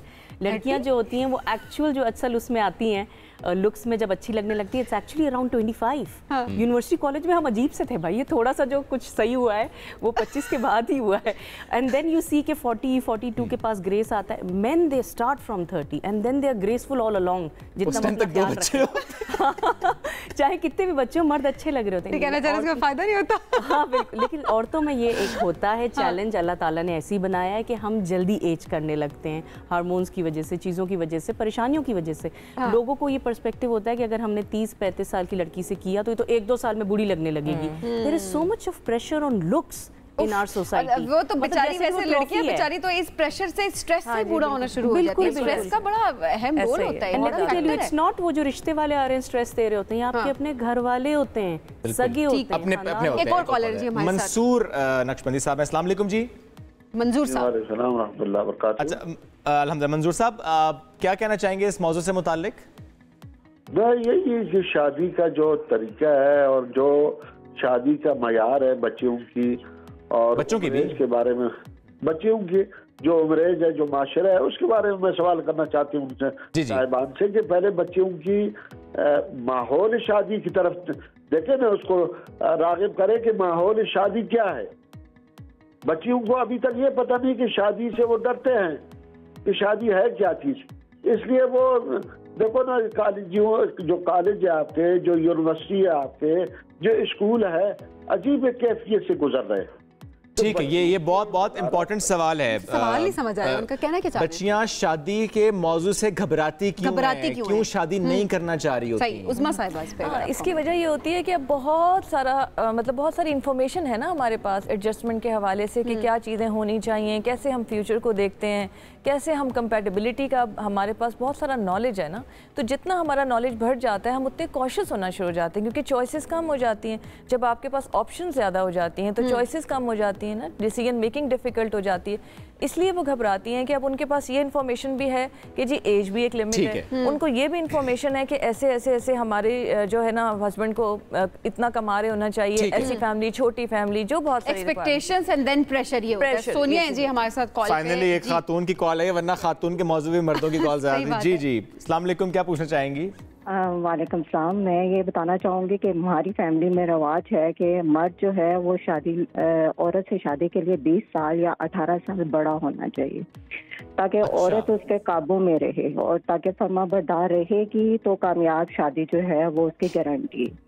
अब उसमें ये है कि खावन के साथ मुझे उनके 8 बहन भाई भी मिले और इनकी फर्मा बरदारी कर करके मैं ये सोचते पे मजबूर हो गई हूँ, क्या मैं कामयाब शादी गुजार रही हूँ या ये अपने थॉट्स को मेरी जिंदगी पे लागू करके उसको कामयाब शादी समझते हैं। ठीक है, बहुत शुक्रिया सोनिया। और ज़रा बड़ा इंपॉर्टेंट मौजू के एक खातून इतने साल एक शादी के बंधन में अभी तक यही नहीं समझ पाई कि क्या ये जो मैंने सब कुछ किया अपने रिश्ते ससुराल के लिए, क्या वो करना एक कामयाब पूरी जिंदगी जिस तरह से आप दे दें, सालों दे दें, और उसके बाद क्या एंड में वो वही बात सोच रही है कि क्या मैं कामयाब शादी गुजार रही हूँ? नहीं, देखें ना, अगर आपकी इंडिविजुअल कोई विजन जिंदगी का नहीं रहा तो मैं कहती हूँ कि मतलब this is a right thought, this is very saddening कि आप ना जब 40-50 के हो जाते हैं तो कहते हैं मैंने किया क्या, या 60 के हो जाते हैं जिंदगी मैंने कैसे गुजारी, मैंने ये किया क्या, मैं किसके लिए कर रही थी, देन आप ये समझती हैं एक्जिस्टेंशियल क्राइसिस। यस, एंड बिल्कुल, एंड उसमें होता है कि आपको लगता है कि मैं सिर्फ एक सपोर्टर थी सबके लिए, जैसे सारा कुछ सब कर रहे थे, मैं एक अटैचमेंट, एक पीस थी कि अगर मैं ना होती, एक लैडर थी, मैं ना होती तो इन लोग के काम नहीं होते। ये असल लोग, और ऐसे हमारी मेजॉरिटी खवातीन है, अगर आप बात करें तो सबकी यही राय होती है और सबकी ये फीलिंग होती है। The cycle needs to break. देखिए अगर इन्होंने ये रियलाइज कर लिया है ना, देखिए जिम्मेदारी है ना for her girls, for her sons, ये साइकिल इनका तो हो, ये इनका तो हो गया, आगे ना हो, लेकिन ऐसे में अब आगे ना हो। इसमें ये इम्पोर्टेंट है कि कैसे डिफाइन करें या कैसे इसको हम एनालाइज करें सिचुएशन में जाकर के, अच्छा क्या ये राइट पार्टनर है मेरे लिए, चाहे लड़का एक लड़की के बारे में सोच रहा है या लड़की एक लड़के के बारे में सोच, जब शादी की डिस्कशन होती है तो क्या होना चाहिए उस बारे में? अच्छा, इसके ऊपर मैं आपको बात बताऊं। देखिए प्रॉब्लम ये होती है कि जब अरेंज मैरिज हो या लव मैरिज हो, दोनों चीज़ों में ना हमारे पास ज़्यादातर, I don't say 100% of the time, होता है ऑप्शन कि हम अपने पार्टनर से थोड़ी कन्वर्सेशन कर रहे होते हैं शादी से 1 साल पहले, 6 महीना पहले, बहुत सारी चीज़ों पे। अब प्रॉब्लम क्या होती है, कन्वर्सेशन क्या होती है, बाबू आपने खाना खा लिया, बाबू आप सो गए, बेबी आप घर पहुंच गई, बेबी आप खैरियत से, कौन कौन आया था घर पे, क्या पकाया था आज, मुझे बताया। इस कन्वर्सेशन के अलावा हमारी यूथ करती है कोई कन्वर्सेशन?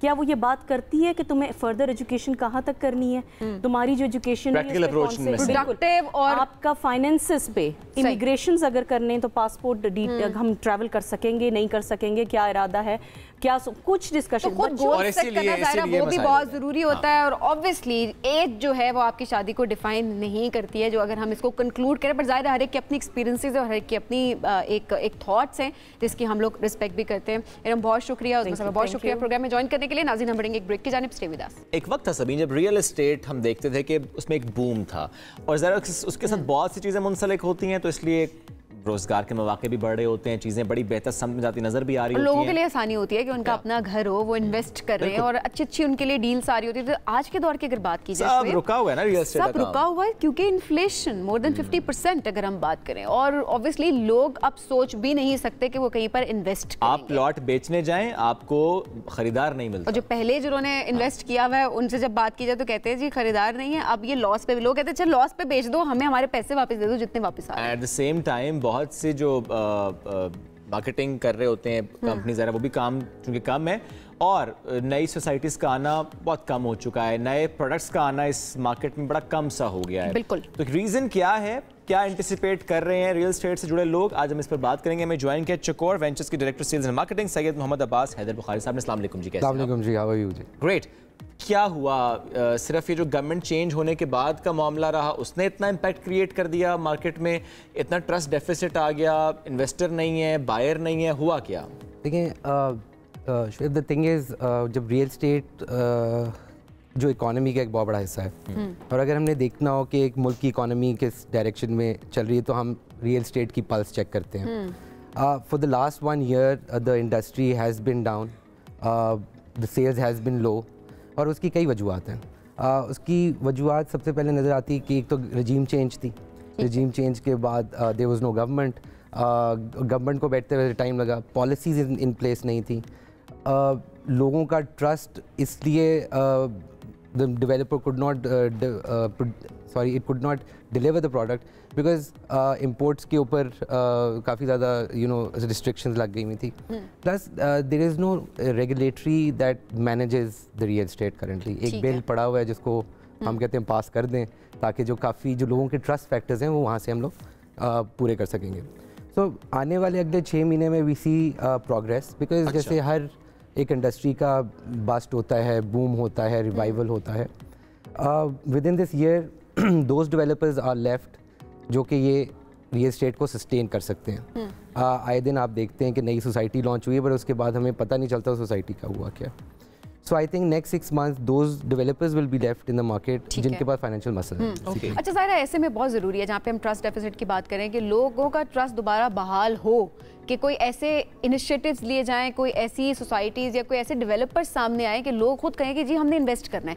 ऐसे में आप लोग क्या कर रहे हैं? देखिए, when we talk about the real estate investors, Islamabad की और जो NWFP के बेल्ट में basically there about 500,000 so investors. ये आपकी रियल एस्टेट चलाते हैं। उनकी ट्रस्ट के लिए we have introduced a model, the Chakor Ventures has come up with a model called 60-40. 60-40 basically ये क्या कि we will deliver you the building in your 60% of your payment. Okay. So जो आपने basically फ़ायदा इसमें simple terms में ये है कि यार आपको 60 पे 100 का फ़ायदा है। सही।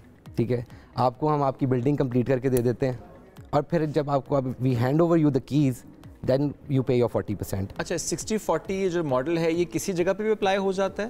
तो देखें, 60-40 मॉडल इंटरनेशनल रियल एस्टेट में it's very common. Okay.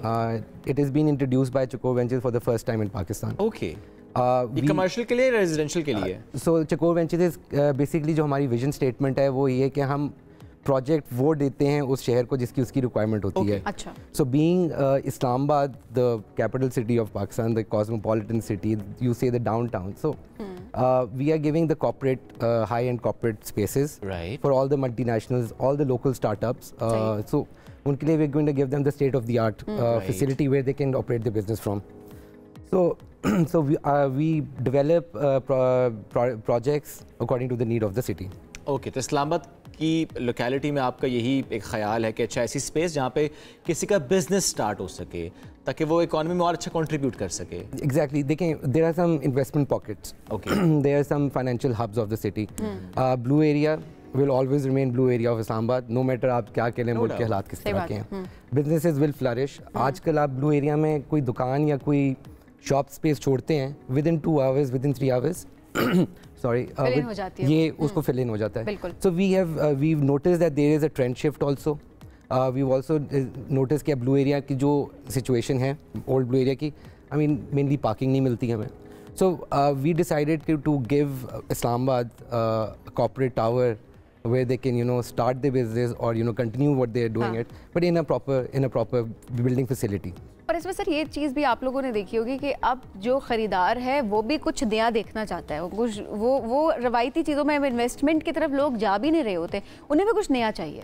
Exactly जी। देखिए, जो हम ट्रेंड शिफ्ट की बात करते हैं, लोगों का ज़्यादा ट्रेंड था रेजिडेंशियल की तरफ, बिकॉज उसकी बहुत सी अदर कॉनिटेशंस हैं। उसकी कॉनिटेशन ये हैं कि आपके एक तो घर सर के ऊपर छत होती है, और आपके there is an investment that you can go to, but overall the trend shift is कि आप रेंटल यील्ड के ऊपर बात करते हैं कि कमर्शियल प्रॉपर्टी आपको ज़्यादा रेंटल देगी या तो आपको रेजिडेंशियल प्रॉपर्टी देगी। सही। So residential gives you somewhere around 0.4 to 0.5% of the rental yield, और whereas corporate offices are giving you 0.9 to 1% per month के हिसाब से it is your rental yield per month. ठीक है।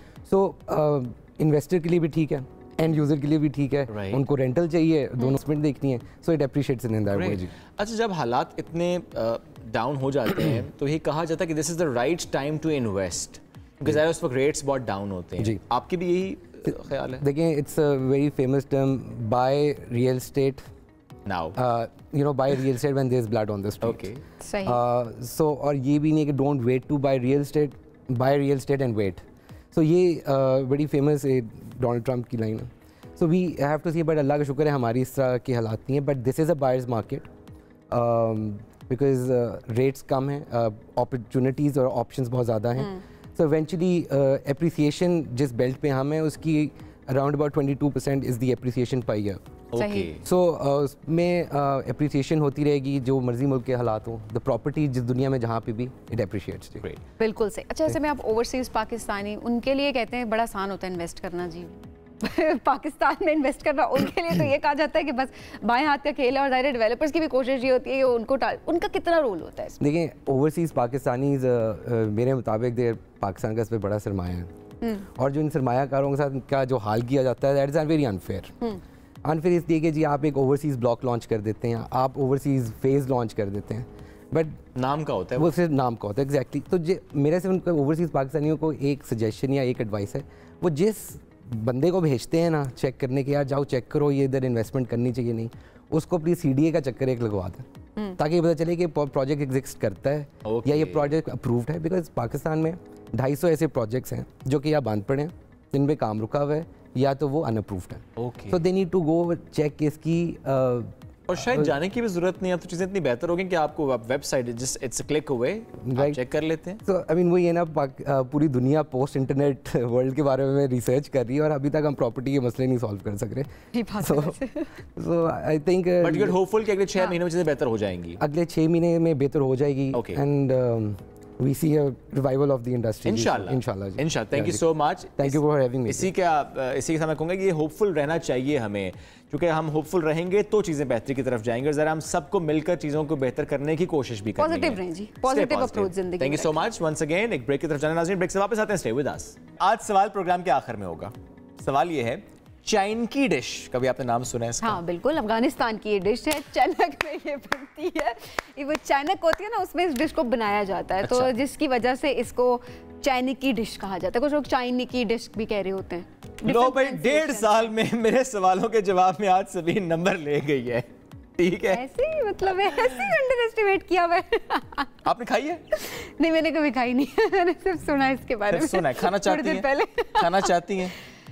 Why not? अगर कोई ऑफर करे, और फिर वो कहते हैं पहले आंखें खाती हैं, तो अगर मुझे देखने में अच्छी लगी तो उसके बाद सब मिलकर आंखों से खाते हैं चाइन की डिश। पहले देखते हैं आंखों से, और उसके बाद देखते हैं कि प्लान करते हैं खानी है कि नहीं खानी। चले, पेशावर में ज्यादा बन रही है, ज्यादा मशहूर हो चुकी है तो आपने सही कहा, अफगानिस्तान की। आपको रिपोर्ट दिखाते हैं।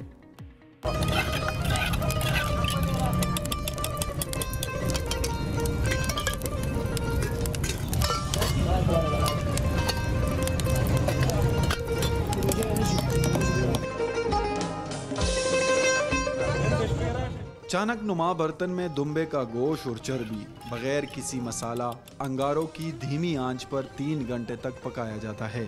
इस रेसिपी को अफगान चाणकी डिश कहा जाता है।